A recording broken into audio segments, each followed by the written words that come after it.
dilakukan oleh siswa ya, satu yang akan lulus tahun 2002 dan akan mendaftar baik itu SNMPTN maupun UTBK SBMPTN tahun 2022. Yang kedua, lulusan tahun 2020 dan 2021 yang akan mendaftar UTBK SBMPTN tahun 2022. Dokumen yang harus disiapkan supaya fokus pada saat melakukan registrasi akun serta melakukan verifikasi, dan ada beberapa data yang juga harus dimasukkan di dalamnya. Pertama adalah NISN, ini salah ketik lagi ya, NPSN, dan tanggal lahir yang valid. Apa artinya valid? Ketiganya ini harus sesuai dengan data yang telah terdaftar di Dapodik Kemdikbudristek. Waduh, banyak salahnya. Nah, data ini tentunya sudah harus dimasukkan oleh sekolah ya, dan harus diupdate, dimutakhirkan jika memang ada perubahan-perubahan terhadap data siswa. Yang kedua, alamat email aktif. Jadi sebaiknya gunakanlah email yang sudah dimiliki, dan email itu biasa digunakan oleh siswa. Jadi kalau bisa jangan membuat akun email baru. Ya, gunakan email yang sudah ada sehingga sudah familiar dengan lingkungan email tersebut. Ketiga, file pas foto sesuai dengan ketentuan yang berlaku nanti akan dijelaskan di belakang khusus mengenai itu pada saat sampai di menu untuk melakukan unggah pas foto. Yang terakhir KTP, karena baik itu nama, alamat, mungkin ada RT RW, ada NIK yang diperlukan, itu perlu dicocokkan dengan KTP. Atau kalau bukan KTP juga bisa kartu keluarga ya. Jadi ini tolong disiapkan. Itu Bu dulu Bu yang tadi diminta kaitan dengan dokumen yang harus disiapkan. Ya, terima kasih Pak Arief. Ini ya tadi 1, 2, 3, 4 ini boleh disiapkan mulai nanti setelah selesai sosialisasi ini. Siapkan betul, terutama email ya. Email itu juga diingat kembali email-email yang ada karena nanti aktivasinya melalui email. Nah Pak Arief, kalau tadi mendengar apa yang disampaikan, itu kan ada 3 tahapan ya, siswa melakukan registrasi akun, kemudian nanti juga ada mungkin barangkali melakukan aktivitas akunnya menggunakan email yang sudah dipakai, nanti juga melakukan verifikasi dan validasi data. Apakah bisa diperjelas kembali langkah-langkahnya, khususnya yang sudah membaca ini, tetapi di step by step-nya tentang melakukan registrasi akun ini seperti apa tahapannya? Step by step saja Pak Arief, supaya adik-adik di sini ataupun barangkali orang tua bisa ikut mencermati. Dipersilahkan Pak Arief. Terima kasih Bu Is. Jadi ini adalah sesuai dengan disampaikan Bu Is, khusus untuk menu atau tahapan registrasi akun siswa. Ya. Jadi saya sampaikan tadi juga sudah disampaikan oleh Pak Budi tadi bahwa semua siswa ya, baik yang lulusan tahun 2020 atau 2021 yang sebelumnya mungkin sudah punya akun siswa dan yang akan lulus 2022, semuanya harus mendaftar karena aplikasi ini ada perubahan yang cukup signifikan dibandingkan yang sebelumnya, sehingga semuanya harus mendaftar melakukan registrasi ulang termasuk yang sudah lulus. Ya. Jadi pertama tentu semuanya belum memiliki akun LTMPT. Sehingga harus buka laman di HTTPS portal LTMPT.id yang akan dibuka nanti pukul 15 waktu Indonesia bagian Barat. Nah, ada halaman seperti itu, seperti ini, raih masa depanmu di portal LTMPT. Ini untuk memberikan penegasan bahwa betapa pentingnya data yang dimasukkan di portal LTMPT, ya, karena digunakan dalam semua hal, baik itu untuk SNMPTN, SBMPTN, dan semua keperluan data. Sehingga kenapa akun ini harus dilaporkan, tadi sudah dijelaskan oleh Pak Budi, segala sesuatu, ya, mau daftar SNMPTN, SBMPTN, nanti nilai dari SBMPTN, bukti-bukti pendaftaran, semuanya ada di folder di mana akun siswa sudah terdaftar di dalamnya. Jadi setelah klik portal ini, lalu klik tombol daftar. Selanjutnya, di situ memang ada 2 menu.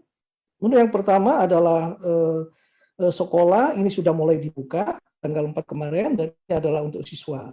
Sehingga pada halaman berikutnya adalah klik menu ini. Ya, ini adalah untuk menyatakan bahwa saya adalah siswa yang memiliki NISN. Nggak perlu mencoba kalau nggak memiliki NISN. dan tidak mungkin siswa nggak memiliki NISN. Ya, sekali lagi, NISN yang valid. Untuk itu memang perlu sebenarnya kan dicek dulu di datanya Dapodik itu, NISN yang valid itu berapa. Mungkin ada perubahan yang dari yang dimiliki oleh siswa ya kan, karena mungkin sudah ada update yang dilakukan oleh sekolah. Nah, kemudian masukkan tadi yang sudah disiapkan, NISN, NPSN, dan tanggal lahir yang valid. Jadi di sini untuk siswa luar negeri yang berasal dari sekolah non sekolah rakyat Indonesia, karena di luar negeri itu ada yang sekolahnya di sekolah rakyat Indonesia itu punya NISN, NPSN yang sudah ditentukan oleh Kemdikbudristek. Tetapi untuk yang non SRI itu kita sudah koordinasi dengan Kemdikbud, itu diberikan NPSN 6, kemudian 9 sebanyak berapa kali? 9 kali ya, totalnya adalah 10 digit. Ini tanda merah ini harus diisi secara benar. Ya, sekali lagi, siapkan dulu sehingga tidak ragu. NISN perhatikan dengan baik, seringkali mungkin kemudian nanti keluar tidak ditemukan data, mungkin memasukkan NISN dan NPSS-nya keliru, ya. Untuk itu cermati dengan baik pengisian dari ketiga item data awal ini. Setelah diisi, klik tombol selanjutnya. Nah, setelah itu masukkan email aktif, seperti yang saya sampaikan tadi, ini adalah email yang biasa digunakan. Dan masukkan password. Password ini tidak harus password dari email address ya yang dimiliki, tetapi adalah password yang akan digunakan untuk nantinya login ke portal LTMPT. Saran saya sebaiknya supaya tidak lupa, password ini disamakan saja dengan passwordnya akun email yang dimiliki, ya, supaya lebih mudah untuk mengingatnya. Tapi itu bukan keharusan. Ya. Nah, jadi kalau tadi sudah benar, maka pada saat memasukkan email, data ini akan muncul seperti tadi ya kan, tanggal lahir, lalu masukkan email supaya pasti diminta rekonfirmasi ya email address tadi, lalu masukkan password minimum 8 huruf dan angka, kalau bisa kombinasikan dengan karakter-karakter simbol ya sehingga sulit untuk di-crack oleh mereka yang memang para hacker ya, cracker, dan lakukan konfirmasi. Lalu klik tombol bahwa saya menyatakan bahwa data di laman ini adalah benar data milik saya. Ya, tolong, kenapa kok ada pernyataan ini? Seringkali memang ada yang usil ya, para siswa. Jadi mungkin ada temanmu yang tahu mengenai NISN kamu. Jadi sebelumnya itu dia daftarkan NISN kamu, tahu tanggal lahir kamu, NPSN pasti sudah tahu. Jadi NISN kamu sudah direbut oleh seseorang ya. Nah, itu termasuk sesuatu yang nantinya harus dilaporkan ke helpdesk LTMPT ya, dan juga ke sekolah, biar sekolah nanti berkoordinasi dengan Pusdatin ya atau Dapodik.